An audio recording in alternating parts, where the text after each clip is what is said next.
Hey, Mark, thank you very much for pulling this panel together. I'm sure we'll all enjoy this. I would like to say to my distinguished colleagues, I look forward to this discussion we're going to have. First thing I'd like to talk about is state funding. The state has been defunding us very, very rapidly, and we've got to try to change this or do something very differently about it. If I go back to 2003, the University of Colorado is getting $229 million of state support. If you inflate that, add on student enrollment growth, we should be at about $350 million. So where are we? We're at $142 million from the state. They used to pay a large portion of our capital construction costs. That's gone to zero. Deferred maintenance, we're getting a few $100,000 this year on that. So the state has really bowed out of this. So I have been known to say things like we used to be state-supported, and then we were state-assisted, and we're getting very close to state-located. So that's how higher ed is going in this state. And it's pitiful because at $142 million of state support, we are about 5% of our total budget. And that really needs to be changed. So what I would first of all say is I think the state ought to back off and let us run our own institutions if that's all the money they're going to give us. In the last few years since I've been president, we've passed a lot of legislation to reduce a lot of the handcuffs they've got on us. And Tim and I were talking about this earlier, that we have to do more. And CCHE, frankly, and I chaired it back in the 80s. Tim used to be the director of it. And right now they're just giving us a lot of things to do to keep them busy, and it keeps us busy and wastes our time. So I would be talking about trying to fix that and fix it very rapidly. Second thing is I don't think you should decouple K-12 and higher education. And I look at what goes on here, and pardon me, Mr. Secretary, but I think Washington seems to know all the answers and we don't. I happen to totally not believe that, and my wonderful wife Marcy over here, when she was in Washington, she'd kind of look at me like I was a nut when I'd talk about the things we ought to be doing at the local level and we could fix things. After she came to Colorado, after a while, she said, you know, I'm starting to understand what you were saying.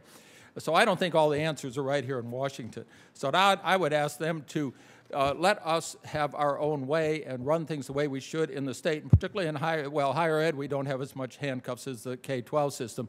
We've had some great superintendents in Denver, Jerry Wortko, followed by Michael Bennett, big reformers, Tom Boasberg now in Denver doing it again. And then you go to Aurora, and John Barry's been there a long time, I think, what, 10 years now? Yeah, about that. And these guys are doing a great job of reforming. We don't need Washington telling us how to reform our education system. And I think it's very, very important that we do that. It was mentioned that we need to have our kids coming out of K-12 ready to go to college and not ready to go get remediation. So this is a big issue to me, and I think that we're going to keep our country on the forefront. We're going to have to educate people. I often say that in 2046, there's statistics saying the minority will become the majority in this country, and if we don't educate that minority population, we're in a mess. And we've gone from top 1, 2, 3 in all the categories in the world, and now we're 10, 15, 20, 30 on all the categories. So we're dropping fast, so that's got to be fixed. The other thing I would do is what we're doing already, and that's putting in reforms.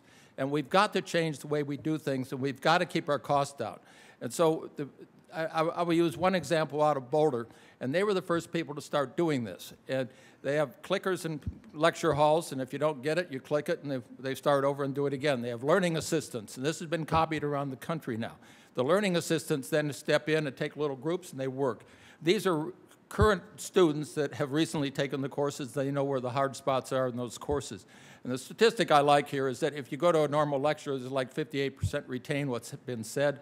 If you have a learning assistant, it gets up closer to about 70%. And then if you test these learning assistants that are helping in the classes, they are up in the 80%. And so you can see these kind of reforms are working. But we have to do all of these things. So flipping in the classrooms, get the lectures online, let them see the lectures before they go, and then go to the lecture and have a discussion about the lecture. So there's lots of things, and you've probably read about Harvard and MIT and Stanford getting outside the box and doing a lot of that.